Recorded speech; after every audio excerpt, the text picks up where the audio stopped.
Perlawanan sengit kami terjadi berawal dari kasus Ahok. Setelah nama Tuhan diseret-seret dengan tidak pada tempatnya, sekarang giliran jin, genderuwo, dan kuntilanak yang mengalami nasib serupa. Kelakuan kaum yang merasa memegang kunci surga memang sudah sangat keterlaluan ngawurnya. Jika kita tarik benang merahnya, intinya sebenarnya cuma satu, yakni kebencian. Kaum ngamukan ini tidak suka mengalami kekalahan baik dalam persaingan di kehidupan sehari-hari maupun dalam kontestasi politik pilkada ataupun pilpres. Mereka benci kalah, tapi tak mau meningkatkan kapasitas dan kemampuan diri untuk memenangkan persaingan dengan cara sehat, adu ide, gagasan dan prestasi. Makanya tak heran di Indonesia saat ini ada banyak pihak yang berusaha memenangkan persaingan dengan menghalalkan segala cara.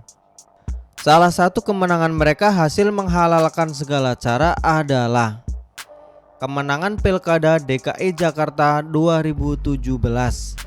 Pilkada paling menjijikkan yang akhirnya menjadi sejarah kelam pesta demokrasi di Indonesia. Ahok Jarot memang tumbang. Ahok bahkan mati, dibunuh kebencian mereka dengan mengatasnamakan Tuhan dan agama. Padahal kapasitas kinerja Ahok jauh di atas Anies yang cuma bisa menghabiskan anggaran, tapi hasilnya sangat minim, seminim target rumah DP 0% yang dulu digembar-gemborkan Anies saat pilkada. Nol besar faktanya. Yang dialami Jokowi pun tak kalah dramatis. Panah kebencian bertubi-tubi diarahkan mereka untuk membunuh Jokowi. Sampai saat ini pun Jokowi masih terus dihujani peluru hujatan dan fitnahan mereka. Dan jika sampai detik ini Jokowi baik-baik saja, semua juga tak lepas dari campur tangan Tuhan. Dalam hidup ini saya meyakini Tuhan yang mengatur segala masa. Ahok tumbang atas seizinya. Jokowi masih tegak berdiri sampai sekarang atas seizinya. NKRI masih ada di dunia ini juga atas seizinya. Sekalipun semua atas seizinya, tak bisa dipungkiri perlawanan kita pada kaum sak karepe dhewe ini juga memegang peranan penting.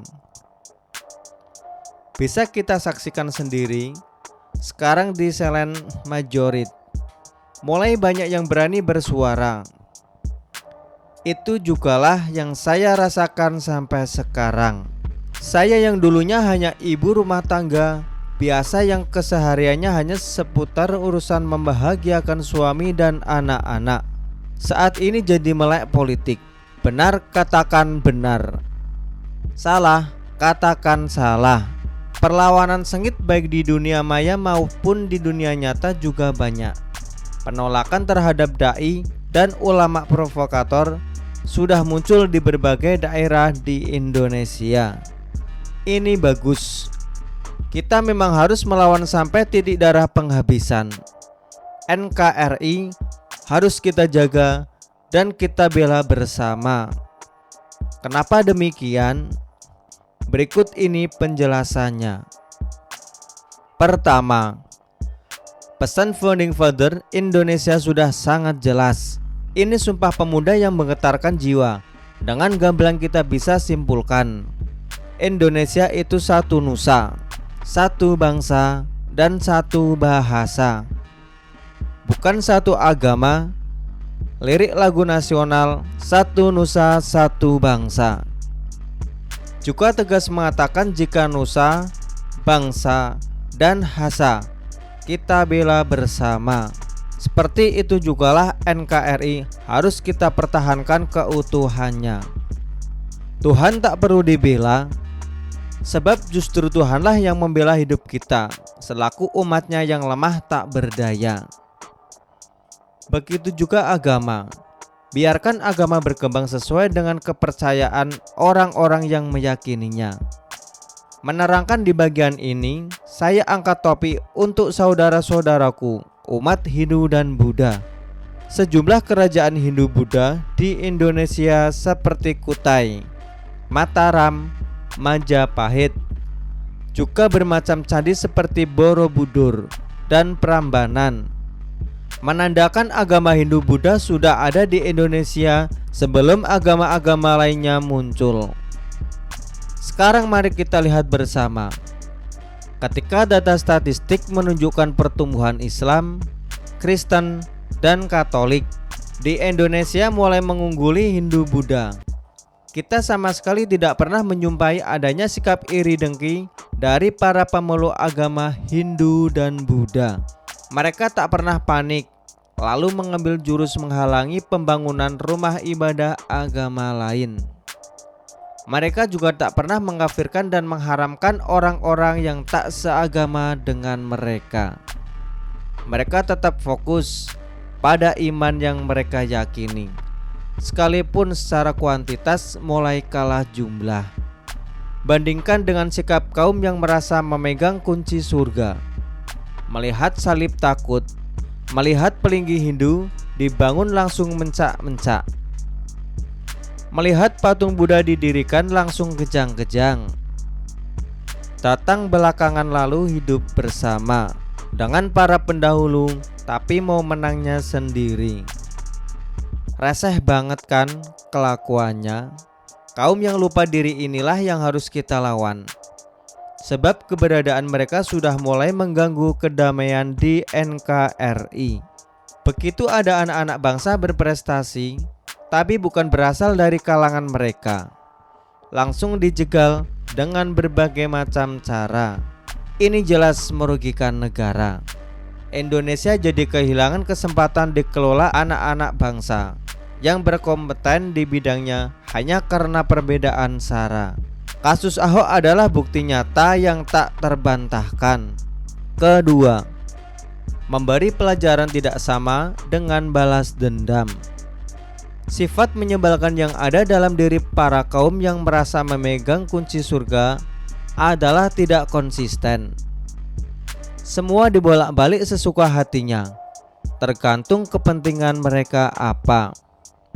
Halal haram diatur suka-sukanya mereka, tergantung kebutuhan mereka apa. Selama ini kadrun juga selalu seenaknya memperlakukan orang-orang yang tidak sama dengan mereka. Tapi ketika kita bisa memberi pelajaran pada mereka, kadrun akan merasakan dengan sendirinya betapa tidak enaknya menerima perlakuan buruk sebagaimana mereka memperlakukan orang lain selama ini. Saat dulu Ahok tertimpa kasus penistaan agama, dengan sok bijak Fadlizon mengatakan, jika orang yang minta maaf itu berarti mengakui kesalahannya, harus ada proses hukum untuk menyelesaikannya. FZ juga bawa-bawa konstitusi dan persamaan kedudukan di dalam hukum.